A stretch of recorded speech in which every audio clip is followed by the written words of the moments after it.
Hi అండి. నేనైతే ఈరోజు పీతల కర్రీ చేశానండి. చాలా టేస్టీగా ఉంది. ఒకసారి మీరు ఇలా ట్రై చేసి చూడండి. చాలా బాగుంది. పీతని నీట్‌గా క్లీన్ చేసుకుని అందులో 2 పచ్చిమిరపకాయలు, 2 ఉల్లిపాయలు, ఉప్పు, కారం అన్నీ కలిపి ముందుగానే పక్కన పెట్టుకోవాలండి. తర్వాత పెట్టుకుని దాకలో ఆయిల్ వేసి అది హీట్ అవ్వగానే జీలకర్ర వేసుకోండి. జీలకర్ర వేయటం వల్ల ఏంటంటే పీతకి నీసు వాసన లేకుండా బాగుండిద్దండి. జీలకర్ర వేగంగానే పీతలను తీసుకెళ్ళి అందులో వేసేసుకుని వెంటనే వాటర్ పోయాలండి. కొంచెం వాటర్ పోసామంటే పీతకు ఉప్పు కారం అనేది బాగా పట్టిద్ది.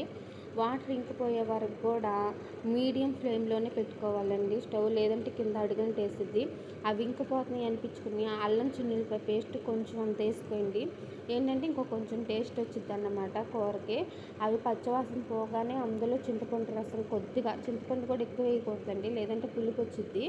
కొద్దిగా చింతపండు రసం పోసుకుని తర్వాత అందులో కొంచెం వాటర్ పోసుకోవాలి. అవి గుజ్జు పులుసు ఎగిరిపోయిన దాకా ఉండి ఎగిరిపోతున్నాయి అనిపించుకుని కొంచెం కొత్తిమీర, కొంచెం మసాలా పొడి చల్లుకుంటే చాలా బాగుంటుంది.